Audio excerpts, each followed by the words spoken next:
အဲ့စခန်းကဘဲချင်းသေးသေးဘဲရဲသေးသေးဘဲဘာသာစသေးသေးဘဲစစ်ကောင်စီပဲသေးသေးစခန်းနဲ့ပဲမြုပ်တာ ဩ အဲ့ဒါကဟိုးလောင်းလောင်းအခုကနေထုံးစံဖြစ်နေပြီ ဩ နောက်ဆုံးကျွန်တော်တွေးနေတာအဲ့ဝင့်ညင်နေနဲ့ပြန်ချန်စီကိုကာနေသလားတော့စဉ်းစားမိတယ်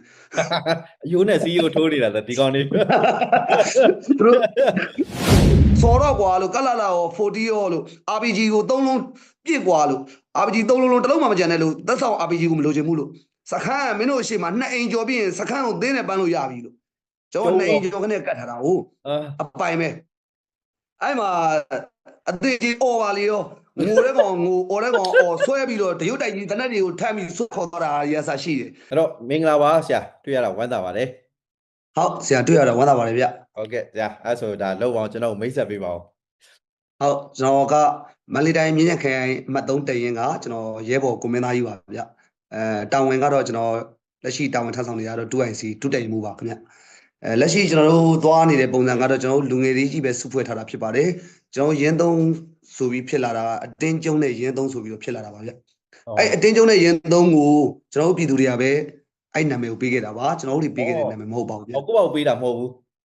ကျွန်တော်တို့ပါတာကျွန်တော်တို့ပေးစရာအကြောင်းမရှိဘူးဘာလို့လဲဆိုတော့ကျွန်တော်တို့ကကိုဘာလဲဆိုပြီးသတ်မှတ်ထားမဲ့လူမျိုးတွေမဟုတ်ဘူးကျွန်တော်တို့ပြည်သူတွေပဲယက်တည်ထားတယ်ပြည်သူတွေပဲလုပ်မယ်အဲ့လောက်ပဲတွေးထားတဲ့လူငယ်တွေဖြစ်တယ်လူပဲတေဖို့တွေးရင်ကြောက်တတ်တယ်ကျွန်တော်တို့တေဖို့တွေးမထားတဲ့လူငယ်တွေဖြစ်တယ်ကျွန်တော်တို့ရဲ့လူအချက်တွေအားလုံးတွေဆိုတာထက်ပြည်သူလူအချက်အားလုံးကိုကျွန်တော်တို့တက်နိုင်လောက်ဖြည့်ဆည်းမယ်ဆိုပြီးသွားနေတဲ့လူငယ်တွေပါဗျ ဘိုက်တယ်တွေ့ရလားအခုလိုမျိုးတွေ့ရတာတော့နောက်ကြတယ်လို့ပြောရမှာပေါ့နော်ဒါကျွန်တော်ဒါ ဟုတ်တယ်ကျွန်တော်တို့နောက်ကြတဲ့အကြောင်းရလဲဆရာကျွန်တော်ကမီဒီယာတွေပိုင်းနဲ့တိတ်ပြီးတော့ဆက်ဆက်မှုတိတ်မလုပ်တဲ့အပိုင်းလည်းရှိပါတယ်အင်တာဗျူးတဲ့ပိုင်းတွေလည်းတိတ်မလုပ်ပါဘူးဗျ အဲ့ဒါကြောင့်လည်းနောက်ကျသွားတာပါဟုတ် ဒါပေါ့အခုတော့မရတော့ဘူးမေးတော့မယ်ပေါ့နော်ဒီရုံးစီနဲ့ပတ်သက်လို့ပေါ့နော်ရုံးစီပွဲနဲ့ပတ်သက်လို့ကျွန်တော်တို့သတင်းတွေတက်လာတာတွေတွေ့တယ်အဲ့ထဲမှာတကယ်ကိုပေါ့နော်ကြားရတဲ့ဟာပြန်ပြောတဲ့မှတ်ချက်လေးတွေဖတ်ရတာတော့မှပဲစက်သိန်းထစရာကျွန်တော်တို့ရဲဘော်တွေရဲ့ဒါရေစံသက်တည်နဲ့ပတ်သက်ပြီးတော့မြင်ရကြားရတယ်တွေ့အဲ့တော့အဲ့ဟာနဲ့ပတ်သက်လို့ရှာတိုက်ခဲ့တဲ့တိုက်ပွဲနဲ့ပတ်သက်တဲ့ဒီအတွေ့အကြုံကျွန်တော်ဒီတိုက်ပွဲဖြစ်စဉ်နဲ့ပတ်သက်လို့နည်းနည်းပြောလို့ရသလောက်လေးပေါ့နော်ကျွန်တော်လုံခြုံရေးစီရေးမထိခိုက်စေတဲ့ပတ်သက်လို့လေးအဘတရားလေးလောက်ပါအောင်ဆရာကြီး နံပါတ်1ကခုပြောချင်တာရုံးစင်ကြီးအကြောင်းပြောမှဆိုရင်ရုံးစင်ကြီးစခန်းကိုကျွန်တော်ကဟိုညဟိုလောက်9နာရီကနေကကျွန်တော်ကသူတို့စခန်းနာ2အိမ်ကျော်ထိကျွန်တော်ကတ်ထားတာ ဟာကျန်း ဟိုပြောပြမယ်အဲ့ညဟိုသူတို့စခန်းနဲ့2အိမ်ကျော်ပေါ့ကျွန်တော်တွေးနေတာပေါ့ဒီကောင်ကြီးကင်းအောင်မပတ်ဘူးပေါ့နော်ကင်းတာပတ်လိုက်ရင်ကျွန်တော်အလက်ရမှာသိကြတယ်ကင်းလေးတော့မပတ်ဘူးအဲ့လောက်ကိုသူတို့မှာအုံနောက်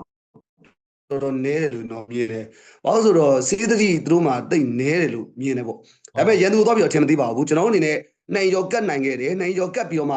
မနေ့မိုးလင်း9နာရီခွဲမှာကျွန်တော်စစ်ကြောင်း3ကြောင်းနဲ့ကျွန်တော်ဖွဲ့တယ်နံပါတ်1အချက်ကကျွန်တော်စခန်းနာကဟိုကျွန်တော်တို့ဝထောင်တိုက်မှာဒီကောင်တွေအမြဲတမ်းတက်ဆွဲထားတာရှိတယ်အဲ့တစ်ချက်ရှိတယ်ပြီးရင်စခန်းနဲ့အိမ်က2အိမ်ပဲချတယ်နောက်တစ်ချက်ကကျွန်တော်အုံးမင်တွင်းဆိုတာကဒီကျွန်တော်တို့ဒဲကြည့်မယ်ဆိုရင်တော့မှအဲ့အုံးမင်တွင်းကြီးကမမြင်ရဘူးတရက်ချံအုံးမင်တွင်းဆိုတာရုံးစင်သူရုံးစင်သားတွေအဲ့နေသူနေသားတွေအကုန်လုံးသိကြတယ်ရေခိုင်အောင်အဲ့မှာလာခတ်ကြတာဟုတ်သူတို့အဲ့မှာလည်းတက်ဆွဲထားတာအင်အားအဲ့မှာ20အစိတ်လောက်ရှိတယ်နောက်တစ်ချက်ကကျွန်တော်တို့ကအဲ့ဟိုသူတို့နေကြအဲ့ပြေဝလက်ဖေးဆိုင်ဆိုတာနှစ်ထပ်တိုက်တိုက်ရှိတယ်အဲ့နာမှာနေတယ်စာတင်ကျောင်းမှာနေတယ်ပေါ့ဆရာရဲ့အဲ့တော့သူတို့ကယူထားတဲ့ဟာစခန်းကိုပါသောပုံစံယူထားတာစခန်းတစ်ခုလုံးကိုကျွန်တော်တို့လာမယ်ဆိုရင်ကျွန်တော်တို့အတွင်းထဲပိုက်ထဲထည့်ပြီးတော့မှအပိုင်ကျုံးမယ်ဆိုတဲ့အနေထားဒါပေမဲ့ကျွန်တော်ကကျွန်တော်ကခုနကပြောလို့ဒီတိုက်ပွဲတစ်ခုလုံးမှာခြုံငုံပြီးတော့ကျွန်တော်မတိုက်ခင်မှာကျွန်တော်ကစိတ်တစ်ခုနဲ့ရင်တိုက်ကြည့်တယ်နေတာတစ်ခုကစိတ်တစ်ခုနဲ့ရင်တိုက်ကြည့်တယ်ကိုယ်တိုင်နေမြေစင်းပြီးတော့မှတေချာလေးလာပြီးတော့မှကျွန်တော်ကဘယ်အပေါက်ကနေဘယ်ဝင်မလဲအုံးမင်းတွေကိုဘယ်ဘက်ကတိုက်မလဲခုနပြောတဲ့စခန်းနဲ့အနီးဆုံးဒီကိုတန်းထွန်းတိုက်ပြီးရင်ဝထောင်တိုက်သဘောတရားအဲ့ဘက် channel ကိုကျွန်တော်ဘယ်လိုဝင်တိုက်မလဲအဲ့အနေထားလေးတွေရှိတယ်ပြီးရင်စခန်းရဲ့ဘယ်ဘက်မှာနောက်ဆုံးသူတို့ရဲ့ဆုတ်သွားမဲ့လမ်းကအုတ်ချောင်းနောက်ဆုံးအုတ်ချောင်းထိကျွန်တော်ရဲဘော်စစ်တစ်စိပ်ပဲထားတယ်ပွင့်လင်းပြောရင်သူတို့မှာအင်အားအလုံး60နဲ့80ဝန်းကျင်ရှိပါတယ်ပတ်သက်စာဟောသူလူတစ်တွေအကုန်ချင်းသွားတယ်ကျွန်တော်သိတယ်တစ်ချိန်ကအဲ့နယ်မှာဆိုင်းခွန်ကျော်ဆိုတဲ့လူကနာမည်တော်တော်ကြီးတယ်သူကအဲ့နယ်ရင်းခေါ်တယ်အခုတော့သူလည်းကျွန်တော်ပြစ်ထားတဲ့လက်နက်ကြီးကြောင့်ဒဏ်ရာရပြီးတော့မိထီလာဂရင်900မှာစေကူတာမှုခံယူနေဆိုတဲ့ information ကောင်းရပါတယ်ဆရာနောက်ဆုံး အဲ့မှာဆိုင်းခွန်ကျော်လည်းမရှိဘူးပေါ့နော်ဆိုင်းခွန်ကျော်မရှိတဲ့အချိန်မှာအခုလောဆိုလက်ရှိအဲ့စခန်းမှာကစခန်းမှုပဲကျော်ဝင်းလိုင်းနဲ့နာမည်ကကိုကျော်ဝင်းလိုင်းလို့တော့ကြားပါတယ်ဗျဟုတ်ကျွန်တော် information ကောင်းကောင်းလေးယူထားတယ်ကိုယ်တိုင်လည်းစခန်းရှိရကျွန်တော်ဖြတ်နေတာက3ခေါက်လောက်ရှိနေပြီသူတို့ကျွန်တော်သတိမထားမိကျွန်တော်အဲ့မှာတောက်လျှောက်ဖြတ်တယ်နောက်ဆုံးဒီကားစိတ်ဆိုတာကျွန်တော်အမြဲတမ်းကျွန်တော်ရေဦးနဲ့ရေမို့ကျွန်တော်သွားနေကြလာနေကြဒါတွေကိုကျွန်တော်ပြောလို့ရတယ်ဆိုတာသူတို့လည်းကင်းမုန်းဝတ်တယ်လို့ကျွန်တော်လည်းအချိန်မီကင်းမုန်းဝတ်ပါတယ်အပူပန်းနဲ့နောက်တစ်ချီကျွန်တော်ချရင်အဲ့စခန်းပြကြရမယ်အချိန်ပဲဟုတ်နောက်ဆုံးဆင့်ပြောမှဆိုရင်သူတင်သူတို့မတင်အဲ့စခန်းကျွန်တော်မရရင်ကျွန်တော်တင်လိုက်မယ်ကျွန်တော်ရအောင်ချမှာကျွန်တော်အဲ့ခရီးကိုပြည်သူလည်းပေးတယ်အခုဒီအင်တာဗျူးတဲ့ပိုင်းမှာပဲဖြစ်ဖြစ်ဒီမှာဒါကိုကြည့်တဲ့သူပဲဖြစ်ဖြစ်ပေါ့နော်အဲ့စခန်းကိုကျွန်တော်ရအောင်စော်မယ်ဘလို့စော်မလဲဆိုတာတော့သူတို့လည်းစောင့်ကြည့်ပေါ့ကျွန်တော်တော့အပိုင်ချိန်ပါအဲ့ဒါတော့ secret ပါစေအဓိကတော့ကျွန်တော်တို့ဒီစခန်းကိုဝင်လုံးတဲ့အပိုင်းမှာကျွန်တော်စစ်ကြောင်း3ကြောင်းခွဲပြီးတော့မှအုံးမင်တွင်တစ်ပွိုင်းခုနပြောတဲ့ကျွန်တော်တို့ဒီဝထောင်းနှစ်ထပ်တိုက်ပေါ့နော်အဲ့ဒီကျွန်တော်တို့စခန်းအုပ်တိုင်းနဲ့မလန်မကန်ဒီခုနပြောတဲ့သူတို့နေနေတဲ့ဒီပြည်သူအိမ်ပေါ့ကိုတန်းထွန်းအိမ်ကိုပါတက်ဆွဲထားတာအဲ့အိမ်ကိုပါကျွန်တော်ကတ်နိုင်ခဲ့တယ်အဲ့မှာကတ်ပြီးတော့မှကျွန်တော်တို့အနီးကတ်တိုက်ပွဲဖြစ်ခဲ့တာပေါ့ဟုတ်ကျွန်တော်ဘက်ကအဓိကသုံးလိုက်တာ handmade ကျွန်တော်80 handmade တွေသုံးတယ်80 handmade 25လုံးသုံးတယ်ပြီးရင်ကျွန်တော်ဟိုမာတီချတယ်ကျွန်တော်ဘက်ကမာတီပေါ့ဝေဟင်ကနေမာတီစော်တယ်ပြီးရင်ကျွန်တော်ရဲဘော်တွေကိုအဲ့လောက်နီးတာတော့မှကျွန်တော်ရဲဘော်တွေကတုတ်မှမလုပ်ဘူးကျွန်တော်ကြည်မပေါက်ခိုင်းမဲနဲ့လုံးဝပေါက်ကြည်ပေါက်ဆိုတဲ့အချိန်မှာလဲဘီယိုဖိုင်ထဲမှာအပြည့်စုံမပါသေးပါဘူးဗမာလူကြီးကျွန်တော်တို့ကဗမာလူမျိုးတွေဗမာလူကြီးပဲဗမာလူတက်ပြီးဗမာလူလမ်းပေါ်မှာတည်ပြီးတော့အဲ့တော့ကျွန်တော်တို့ရုံးစင်မှာလုပ်တဲ့အနေအထားတစ်ခုမှာကျွန်တော်တို့ message ကောင်းကောင်းပေးခဲ့တယ်ရုံးစင်ခွေးကျွန်တော်စကားမှာပေါ့နော်စစ်ကောင်စီပေါ့အထိခိုက်များခဲ့တယ်ကျွန်တော်တို့ information ကောင်းရတယ်ဆိုရင်သူတို့6កောင်သေးတယ်ညကြီးမှာလူမသိသူမသိတကြိုခံရတဲ့ဟိုတနက်ပြဖောက်ပေါ့နော်သူတို့ကွန်ပျူတာဖွဲ့ပေါ့တနက်ပြဖောက်တယ်ပေါ့ဆရာရဲ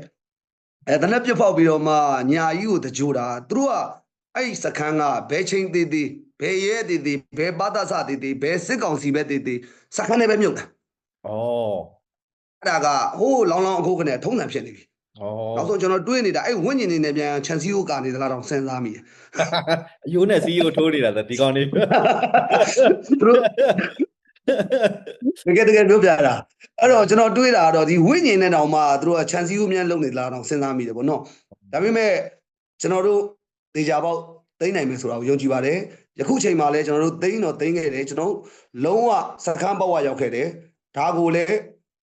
ဒီတနယ်လုံးသိပါတယ်ကျွန်တော်တို့ရောက်ခဲ့တဲ့နေရာဒီပြည်သူပေါ့တနယ်လုံးအားလုံးသိကြပါတယ်ဒီဘက်လမ်းကြောတွေမှာသူတို့ကိုယ်တိုင်ကျွန်တော်လုံးဝလာချီပြီးတော့အပြင်ထွက်လို့မရအောင်ကျွန်တော်ဘက်ကပိတ်ဆို့မှုတွေလုပ်ထားတာအများကြီးရှိပါတယ်အချိန်မီပေါ့နေရာမီအဲ့မှာမှရွရွချွန်ချွန်နဲ့စူးစမ်းခဲ့တာဟိုသူသေးတာတစ်ခုလည်းပြောလို့မရဘူး PDF ကမတည်တော့ဘူးလားဆိုရင်ကျွန်တော်ဖြေစရာရှိပါတယ်အဲ့ပွဲမှာစစ်ကောင်စီ6ယောက်တည်တယ်4ကောင်ဒဏ်ရာရတယ်1ယောက်အသေးအတန်ဖြစ်တယ်ဆိုတဲ့သတင်းအစားကျွန်တော်အကုန်ကြားပါတယ်ကျွန်တော်ဘက်ကကျွန်တော်ချစ်ရတဲ့ကျွန်တော်ညီလေးနာမည်ပြီးဆိုကြတဲ့ကျွန်တော်တော့အမြဲတမ်းစတာပေါ့မင်းလာမရှိပဲမွေးလာတာ9လနဲ့မွေးလာတာလူအသေးသေးလေးအမြဲတမ်းစတဲ့ကလေးသူကြသွားတယ်ပေါ့နော်ပြီးရင်ရဲဘော်4ယောက်ဒဏ်ရာရတာရှိတယ်သူတို့ရဲ့ဘန်ကာတွေကိုကျွန်တော်တို့ဗမာလူကြီးပြစ်တက်ပြီးသူတို့ရဲ့ဘန်ကာတွေကိုကျွန်တော်တို့ပြောင်းထိုးပြီးတော့ကျွန်တော်ဘောက်လိုက်ကုတ်ခဲ့တာဘန်ကာတစ်လုံးမဟုတ်ကျွန်တော်နှလုံးထိရခဲ့တယ်လက်ပြပုံတွေဒါပေမဲ့ကျွန်တော်ဒီမှာဖြေချထားတာဘယ်လိုလဲမသိဘူးကျွန်တော်ဖြေချတာကတော့အမှန်ပဲဘာလို့ဆိုကျွန်တော်အဲ့ရှည်တန်းစစ်မြေပြင်မှာကျွန်တော်ကိုယ်တိုင်ပါပါတယ်ဗျဟုတ်ကဲ့နောက်ကနေလည်းကျွန်တော်ကိုခဲ့တယ်အလေအထိလည်းလိုက်တယ်နောက်ဆုံးကျွန်တော်ရဲဘော်ထိတော့ကျွန်တော်အရှိဆုံးထိကျွန်တော်တက်ပြီးတော့ရဲဘော်ကိုရအောင်ထုတ်ခဲ့ပါတယ်ဘန်ကာတွေတဲ့အထိဒီဘောက်တွေနဲ့ဘောက်ကုံတဲ့အထိဆွဲတာတွေလက်ပြပုံနဲ့ပြစ်ခွဲတာတွေအဲ့ဒါတွေကစရဲဘော်တွေကအနိကတ်ဆော်ခဲ့တာအဓိကတော့အဲ့ဥစ္စာဟုတ်တယ်ဒါသူတို့ရဲ့ဟိုဟာနဲ့ကိုတက်ပြီးတော့လုံးပြီးတော့ရခဲ့တာလားဒါကိုမင်းသားကြီးအခုလိုမျိုးအမိန်ပေးပြီးတော့လောက်ခိုင်းခဲ့တာလားဘယ်လိုမျိုးလဲအဓိကတော့ကျွန်တော်ရဲ့ main base နဲ့ဆိုတာတဲ့ကျွန်တော်ရဲ့ main base နဲ့ကတော့ရဲဘော်ငါတို့ကရောက်တဲ့နေရာကနေပြစ်နေကြီးကုံနာကုံသွားမယ်ရှေ့ရောက်မှာမဟုတ်ဘူးဆိုတဲ့စကားတစ်ခုတော့ icon ထဲမှာကျွန်တော်တို့ဆက်သွယ်ရေးပေါ့နော် icon ထဲမှာကျွန်တော်ပေါက်တာတော့ရှိပါတယ်ဒါပေမဲ့ဟိုမိုက်မရန်ပြောတာမဟုတ်နော်ဟိုနားမခံနိုင်တော့တောင်းပန်ပါတယ်အဲ့စခန်းကိုသေးနဲ့ပန်းကျင်တာစခန်းကိုသေးနဲ့ပန်းကျင်တယ်မီးရှို့ကျင်တယ်ပုံမှန်လည်းပြောရင်အဲ့စခန်းကကျွန်တော်ဆရာတယောက်လုံးကြားထားတဲ့စခန်းဖြစ်တဲ့တော့အဲ့စခန်းကိုကျွန်တော်တရင်လုံးသေးနဲ့ပန်းကျင်တာ အားကြောင့်မို့ကျွန်တော်အဲ့စကန်ကိုအမြဲတမ်းကျွန်တော်ဂယုစိုက်တယ်အာရုံစိုက်တယ်အဲ့စကန်ကိုသိမ့်ဖို့အတွက်ကျွန်တော်အမြဲတမ်းလေ့လာတယ်ကြိုးစားတယ်ကျွန်တော်ရဲဘော်နောက်ထပ်မပေးဆက်နိုင်လို့ဆုံးရှုံးမခံနိုင်လို့ပွင့်လင်းပြောရင်မနေ့က22ရက်နေ့ကကျွန်တော်ဆရာဆုံးတာ10လပြည့်နေ့ကျွန်တော်ရဲဘော်ကတမြန်မနေ့က21ရက်နေ့ကကြာတယ်နေ့ဒါအပွင့်လင်းပြောမှဆိုရင်တော့ကျွန်တော်တို့ဆရာထူထောင်ခဲ့တဲ့တရင်ဖြစ်ပါတယ်ကျွန်တော်တို့အားလုံးလူငယ်တွေကြီးစုဖွဲ့ပြီးတော့အကောင်းဆုံးတည်ဆောက်ထားပါတယ်ကျွန်တော်ရဲ့လိုအပ်ချက်တွေအများကြီးရှိပါလိမ့်မယ်အဓိကတော့စစ်ကောင်စီကိုဘယ်နေရာဘယ်လိုပုံစံနေ့ညသူတို့ဇာပိုင်တက်ခဲ့ပါကျွန်တော်တို့အမြဲတမ်းသူတို့ပတ်ဝန်းကျင်မှာရှိပါတယ်စော်မှာကျွန်တော်တို့ကတော့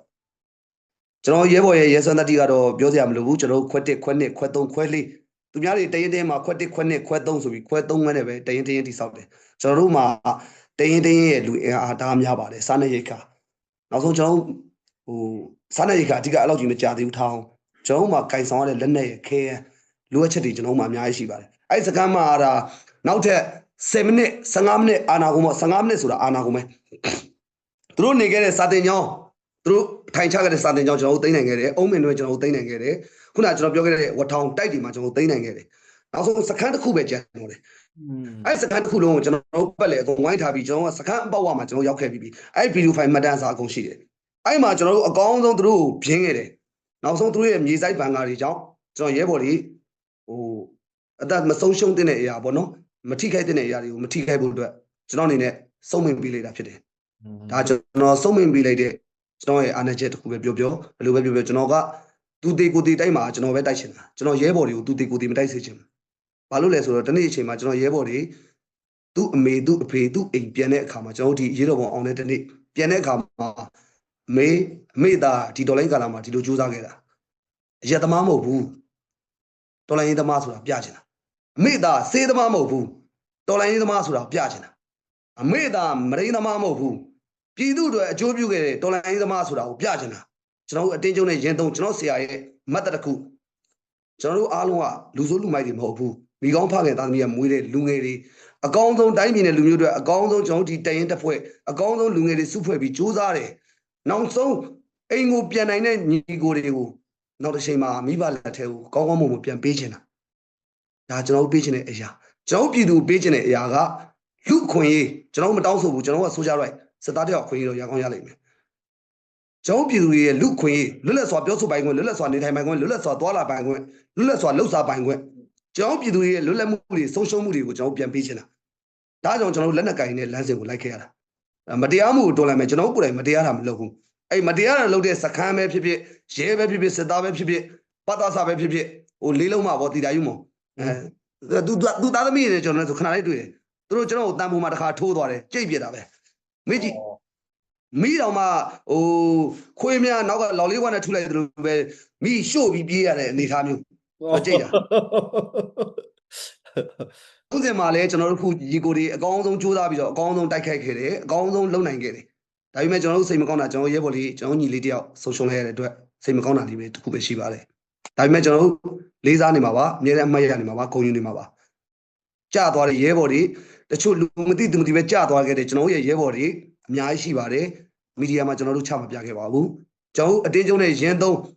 တောင်းတာတမျိုးနေတဲ့အတွက်မဟုတ်ပါဘူးမြန်မာနိုင်ငံလုံးအတိုင်းအတာမှာလိုအပ်တဲ့နေရာတိုင်းကိုကျွန်တော်တို့လိုက်ပါပြီးတော့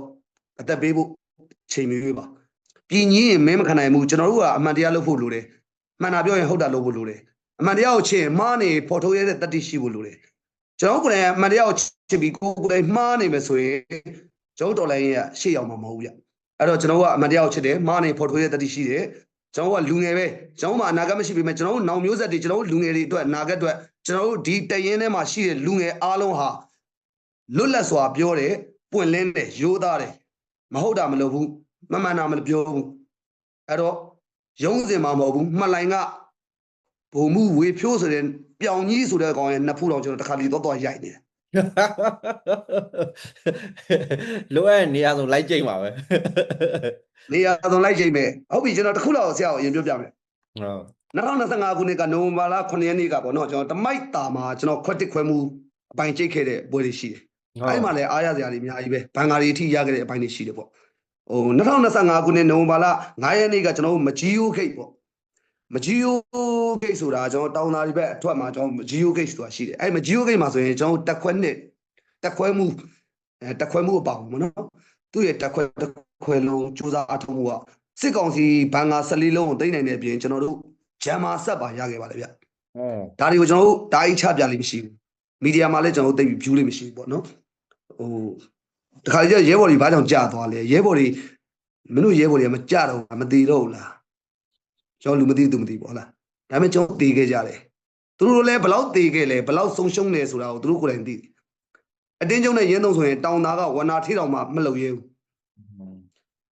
မင်းသားကြီးကစိန်ခေါ်တယ်ဝနာထီလည်းတွေ့မှာပဲစိုင်းခွန်ကျော်ရုံးစင်စိုင်းခွန်လည်းတွေ့မှာမလိုင်းကပြောင်ကြီးလည်းတွေ့မှာအဲ့တော့ကျွန်တော်တရင်သုံးအတင်းကျုံနဲ့ရင်းသုံးလူငယ်တွေကြီးဖွဲ့စည်းတာဖြစ်တဲ့အတွက်ဒီကာလမှာဘလူနေထားမျိုးပဲဖြစ်စော်မှာကျွန်တော်လူငယ်တွေရဲ့ရဲစွမ်းတတိကိုကျွန်တော်ယုံကြည်တယ်ကျွန်တော်ပြည်သူအားတာပါလာခဲ့ရင်ကျွန်တော်တို့တော်လိုင်းရှေ့ပို့ရောက်ပါတယ်လို့ပြောချင်ပါတယ်ဟုတ်ကြားတာတော့စက်သိန်းထားကြပြီပေါ့နော်တကယ်ပြောရုံးစင်ဆိုတာကရာဇဝင်ကြီးဖြစ်နေတာပေါ့နော်ပြောရရင်ကျွန်တော်ကအကျွေးပြန်တောင်းရမယ့်နေရာတစ်ခုဖြစ်နေတာပေါ့နော်ကျွန်တော်ကပုံမှန်တော့တွက်ကြည့်လိုက်တာဒါစစ်ကောင်စီစစ်ခွေးဒီတိုင်းရှိတယ်ဒီလိုမျိုးနေရာကိုတိုးဖွဲ့တွေတိုက်ဖို့အတွက်စူးစမ်းတယ်စစ်စစ်စုံစမ်းတယ်အသက်နဲ့ရင်းပြီးတော့ချခဲ့ကြတယ်ဒီလောက်ပဲတချို့ကမြင်ကြမှာပေါ့လေနော်ဒါပေမဲ့လည်းဒါခုနလိုဆရာအကြောင်းပေါ့နော်ဆရာအကြောင်းကဒီရုံးစင်ပွဲမှာဒီလိုမျိုးအသက်ပေးသွားရတာဖြစ်တဲ့အတွက်ပေါ့နော်ဒါဒီဥစ္စာကဒါခုနပြောလို့ပေါ့နော်စကန်တစ်ခုလုံးကိုတေးပန်းမှုအခွင့်အရေးကရကိုရမှာပေါ့နော်ဒီလိုစိတ်မျိုးနဲ့ဒီလိုလှုပ်ဆောင်နေကြတဲ့ရဲဘော်တွေရှိနေသေးပေါ့နောက်တစ်ခုကကျွန်တော်စိတ်မကောင်းတာအဲ့လိုပေါ့နော်ဒါကျွန်တော်ကိုဒါတက်ခွဲမှုကြီးလေးပြောတဲ့အချိန်မှာလည်းလုံးဝတဲ့အဲ့ဘန်ကာရှေ့ကိုရောက်စကန်ကိုဝင်သိမ်းတချို့ကောင်တွေကထွက်ပြေးကုန်ကြပြီပေါ့နော်ကျွန်တော်တို့လက်နဲ့မရတာတဲ့အဲ့ကောင်တွေလက်နဲ့ယူပြီးထွက်ပြေးလို့ကျွန်တော်တို့မရတာတဲ့အဲ့ဆိုဟုတ်တယ်အဲ့ဒါလည်းဟုတ်တယ်အဲ့ဒါကိုမြင်တဲ့ရဲဘော်တွေကလည်းပြန်ပြောတယ်ဒီကောင်တွေလက်နဲ့တွေဆွဲတာအုံးမင်တွင်းကနေဟိုကအလောင်းဆွဲတယ်လက်နဲ့ဆွဲတယ်အဲ့မှာကတည်းကဟိုကအော်ဟစ်ပြီးတော့ငိုပြီးတော့ကိုပထမနံပါတ်1ပြောပြမယ်ပထမမငိုသေးဘူးမအော်သေးဘူးမင်းတို့ကြည်ကုန်သွားပြီလားဒါပဲလားပေါ့သူတို့ပြောတဲ့ဟာပေါ့ကျွန်တော်ရဲဘော်တွေကအနားမှာရှိနေတယ်သူတို့မသိဘူးကျွန်တော်အမိတ်နဲ့လမ်းပြတယ်မာတင်နဲ့ချတာပဲရှိသေးတယ်အဲ့မှာကလလလေးပြစ်ခိုင်းလိုက်တယ်ရဲဘော်တယောက်ကိုကလလပြစ်ပြီးတော့ကျွန်တော်တစ်ဖက်ကကျွန်တော်ကဂျားတဲ့အုံးမင်းပွိုင်ကိုရဲဘော်တစ်ပွိုင်ပေါ့အဲ့3ပွိုင်ဆိုရင်အလဲပွိုင်ကိုကျွန်တော်ကအုံးမင်းကိုပြစ်ခိုင်းလိုက်တာ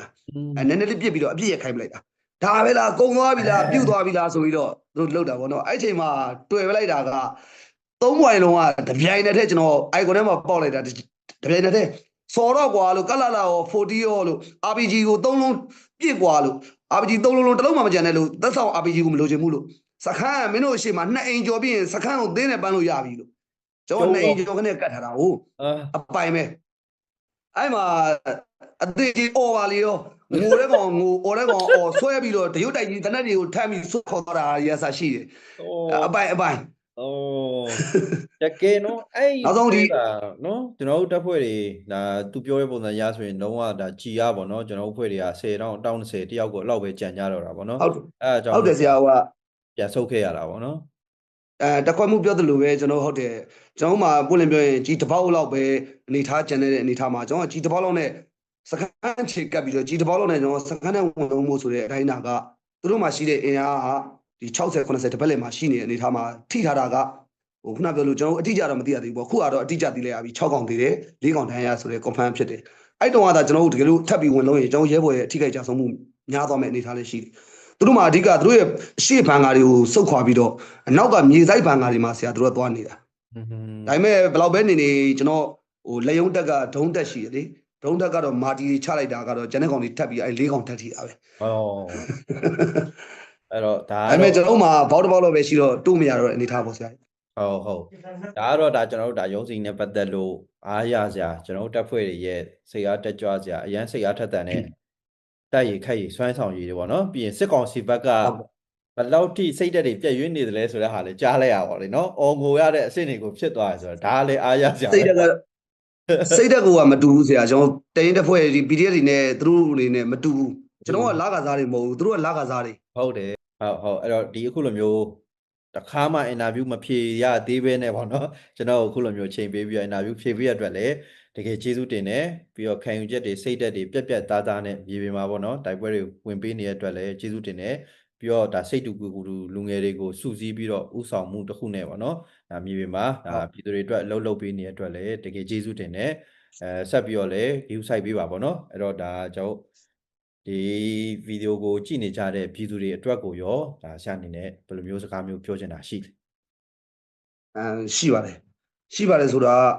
ကျွန်တော်ပြောချင်တာကတော့ကျွန်တော်တို့လည်းတစ်ချိန်ကပြည်သူပါပဲရာဘာကြီးဆိုပြီးတော့ကြီးစစ်နဲ့ဖြူခွင့်ခံရတဲ့ငင်းညံ့စွာဆန္ဒဖော်ထုတ်ခဲ့တဲ့လက်သုံးချောင်းထောင်ခဲ့တဲ့လူငယ်တွေပါပဲကျွန်တော်တို့မှလည်းအိမ်မက်တွေရှိပါတယ်နာဂတ်တွေရှိပါတယ်ဒါဘာကြောင့်ကျွန်တော်တို့လက်နက်ကင်ရတယ်ဆိုတာကိုပြည်သူတွေမိဘတွေအားလုံးသိစေချင်ပါတယ်ကျွန်တော်စီမှာဂျနီဗာကွန်ဗင်းရှင်းရဲ့73မှန်ဥပဒေကောင်းကောင်းရှိပါတယ်ကျွန်တော်စီကနေဖမ်းဆီးခံရပြီးတော့ပြန်လွတ်သွားတဲ့လူတွေအများကြီးကောင်းကောင်းသိပါလိမ့်မယ်ကျွန်တော်စီမှာဖမ်းမခံရတဲ့လူတွေကတော့သိမှာမဟုတ်ပါဘူးပြည်သူပြောချင်တာကကျွန်တော်တို့အကောင်းဆုံးစူးစမ်းနေပါတယ်ကျွန်တော်လူငယ်တွေစုဖွဲ့မှုပြီးတော့စုဖွဲ့မှုကောင်းကောင်းနဲ့ကျွန်တော်တို့တိုက်ခိုက်စွမ်းရည်ကောင်းတဲ့လူငယ်တွေမွေးထုတ်ပြီးတော့အကောင်းဆုံးကျွန်တော်တို့တွေဥဆောင်ဥရွက်နဲ့စူးစမ်းနေတဲ့အချိန်မှာဒီပွဲကပြည်သူမပါရင်ကျွန်တော်ပြီးမှာမဟုတ်ပါဘူးအဲ့တော့ကျွန်တော်ပြည်သူတွေနိုင်တဲ့ဝင်ထမ်းပါပါဝင်ပါကျွန်တော်တို့လက်ပြလုံးမှုဆိုတာထက်ကျွန်တော်တို့နောင်မျိုးဆက်ကိုကြည့်ပါလူငယ်တွေဆိုရင်လည်းပြောချင်ပါတယ်ခုနပြောတဲ့စစ်မှုထမ်းဥပဒေရပဲဖြစ်ဖြစ်ပါပဲဖြစ်ဖြစ်ပေါ်တာအစွမ်းမခံအောင်တက်နိုင်ဆုံးနေကြပါကျွန်တော်ယောက်ျားသားလူငယ်တွေရောမိန်းမသားတွေရောပြောချင်ပါတယ်နားမယောင်ပါနဲ့အခုရွေးကောက်ပွဲကာလစစ်ကောင်စီကိုလည်းထပ်ပြောချင်ပါတယ်ဂယူဆိုင်ပါတွေ့မှာပါတွေ့မှာပါစစ်ကောင်စီဂယူဆိုင်ပါကျမကြီးဂယူဆိုင်ပါတခါလေးကိုမြစ်တာပို့တဲ့လူတွေမသေးစေချင်ပါဘူးဂယူဆိုင်ပါကိုယ်တိုင်မလုပ်လိုက်ရမှာဆိုလို့ပါအဲ့လောက်ပဲအဲ့တော့ပြောနေတာကျွန်တော်ပြည်သူတော့ပြည်သူပါမှကျွန်တော်ဒီပွဲပြီးမှာပါကျွန်တော်တော်လိုင်းမှာဆုံးရှုံးသွားတဲ့ရဲဘော်တွေအများကြီးရှိပါတယ်နံပါတ်1ကတော့ကျွန်တော်ရဲ့အကြီးမားဆုံးဆုံးရှုံးမှုကျွန်တော်ဆရာပါပဲဒီကျွန်တော်မြင်းညံခိုင်တရင်အမှတ်3အကောင်းဆုံးကြိုးစားပြီးအကောင်းဆုံးယခုချိန်ဒီကျွန်တော်တို့ပြည်သူ့ကာကွယ်တပ်မတော်သားတယောက်ဖြစ်နေတာကျွန်တော်တို့မှာအရှိဆုံးမှာလမ်းပြပေးခဲ့တဲ့ကျွန်တော်ရဲ့ဆရာကောင်းတယောက်ရှိပါတယ်ဘုံဘုံလည်းပြောရင်ကျွန်တော်ဆရာကဖေဖော်ဝါရီ22ရက်နေ့2လပိုင်း2025မှာဆရာကြာဆုံးခဲ့တယ်ဒီရုံးစိန်စခန်းမှာပဲအဲ့အတွက်ရုံးစိန်စခန်းကိုကျွန်တော်ကအကျွေးတောင်းတဲ့အချိန်မှာအတိုးပါပါတယ်အကျွေးတောင်းတဲ့အခါမှာကျွန်တော်လူချင်တဲ့အကျွေးတွေမရပါဘူးသူတို့အနေနဲ့ပေးလိုက်ရင်အတိုးပါပေးရပါတယ်ကျွန်တော်ဘက်ကကျွန်တော်ဆရာတယောက်ကြာခဲ့ရင်သူတို့ဘက်ကအဲ့တယောက်နဲ့မကတဲ့ပေးရမယ်သူတို့ရဲ့ရဲပတသခဏပြောတဲ့စက်သားရုံးစိန်ကြီးမှာတောင်းမကြပါစေနဲ့ဆူတောင်းပါမင်းသားကြီးကကြိတ်မှာပါကြိတ်မှာပါခုရှိနေတဲ့ရဲတွေစက်သားတွေပတသကြီးလည်းဖះလေးပါလေးရှိခိုးပါမင်းသားကြီးရင်းသုံးကဘယ်နေရာနေလိုက်ကြိတ်မှာပါလို့ပြောချင်ပါတယ်အဲ့လောက်ပဲကျွန်တော်နာမည်ရင်းအမှတ်ပုံလေးထဲမှာတိုးနိုင်ဝင်းအများခေါ်တာတိုးတော်လိုင်းကာလာမှာပွဲကသွားရင်မလိုက်ရလို့ကျွန်တော်ဆရာကိုကျွန်တော်ကြီးကြခဲ့လို့ဒီကောင်ပွဲသားကကျင်တော့ဒီကောင်မင်းသားကြီးဆိုပြီးတော့တိုက်ပွဲခဏလေးလိုက်လို့မင်းသားကြီးဆိုပြီးတော့ဖြစ်လာတာပါအဲ့လိုအဲ့ဆိုအိမ်ဝိုင်းတွေပေါင်ပြီးတနက်ဝယ်တာတွေကစပါလာတာပေါ့ဆရာကြီးထားပါဒါကျွန်တော်အဲ့ဒါပြောချင်ဘူးအဓိကတော်လိုင်းအောင်ဖို့ပဲဒါဟုတ်အဲ့တော့ဒါတကယ်လို့တော်လိုင်းအောင်ဖို့အတွက်အခုစူးစမ်းနေတယ်ဒီနေ့တော်လိုင်းအောင်သွားပြီဆိုမနေ့ပြန်ပါလို့မလဲကိုမင်းသားမနေ့ပြန်အငြိမ်မင်းသမီးနဲ့တွဲကမှာပဲလေဆရာ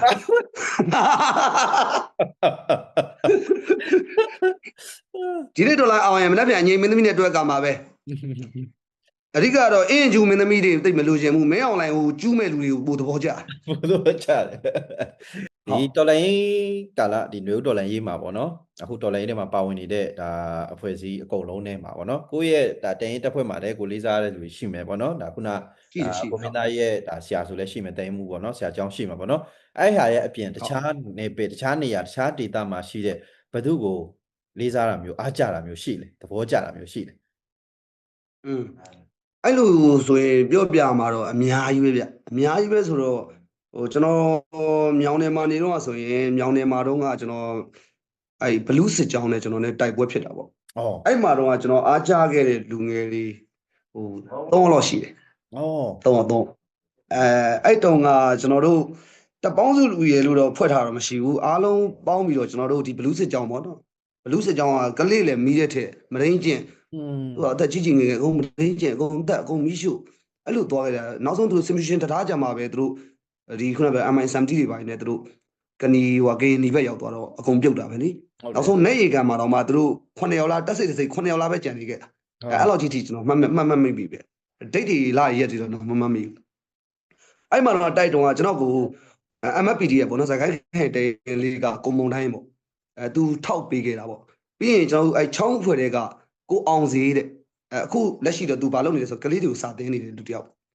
အဓိကတော့တိတ်ကောင်းတယ်ပေါ့နော်ကျွန်တော်တို့ဒီစာသင်ပေးနေတဲ့ဆရာဆရာမတွေလည်းလေးစားပါတယ်အဓိကပြောချင်တာကတော့အဲ့တုန်းကကျွန်တော်တို့ရင်းတွေကဗရင်ကိုင်နာကိုဖိုးသားဆိုပြီးရှိတယ်ဖိုးသားသူ့ရွာနာမည်ဘာတော့မပြောတော့ပါဘူးဗရင်ကိုင်နေပေါ့နော်တလုံးနဲ့ပဲကျန်တယ်ကျွန်တော်မှလည်းကြီးရတပေါက်ပဲကျန်တယ်အဲ့ကိုအောင်စီကလည်းတပေါက်ပဲကျန်ကျွန်တော်တို့လည်းခွေးနဲ့ပွင့်လည်းပြောမီတာ80လောက်ပဲရှိတော့တယ်ဆရာမီတာ80ဆိုတဲ့အနေထားလဲဆရာတားနီးလွန်နေတဲ့အနေထားပဲလေစစ်ကြောင်းကြီးတစ်ကြောင်းလုံးနဲ့လူ3ယောက်ထဲနဲ့မီတာ80ဆိုတာတိတ်ဟုတ်တော့ပွင့်လည်းပြောရင်ခုံရမယ့်အနေထားတစ်ခုတည်းမှတော့ပါတော့ကျွန်တော်တို့အဲ့မှာတယောက်နဲ့တယောက်ဘာကြီးလောက်ခဲ့လဲဆိုတော့မစ်ဆုပ်အခန်းချတကယ်ကြီးမင်းသားကြီးငါခန်းချမယ်မပြန်ဆုပ်ခဲ့အောင်စီကဟဲ့အောင်မင်းတို့နှစ်ယောက်လုံးဆုပ်ငါနောက်ဆုံးဒီနည်းနည်းပြန်ဆုပ်မယ်ဆုပ်ပဲအဲ့မှာဖိုးသားကြီးကဗရင်လေးတစ်လုံးနဲ့ကြံမင်းတို့နှစ်ယောက်ဆုပ်ငါဗရင်ထုမယ်ဗရင်သူဗရင်ဒိန်းဆိုထုလိုက်လို့ရှိရင်တော့ပြန်ဆုပ်ရတဲ့အချိန်တယောက်ခြိတိုက်ခံကွာဗောနော်ကျွန်တော်ကောင်းကောင်းလေးကျွန်တော်ဥမာကျတော့ခြိတိုက်ခံကွာဟန်စစ်တားစစ်ဆိုတာရှိတာဟိုခြိတိုက်ခံကွာဗောခြိစစ်တိုက်စစ်ခံစစ်ခွာစစ်ကိုကောင်းကောင်းလေးလေ့ကျင့်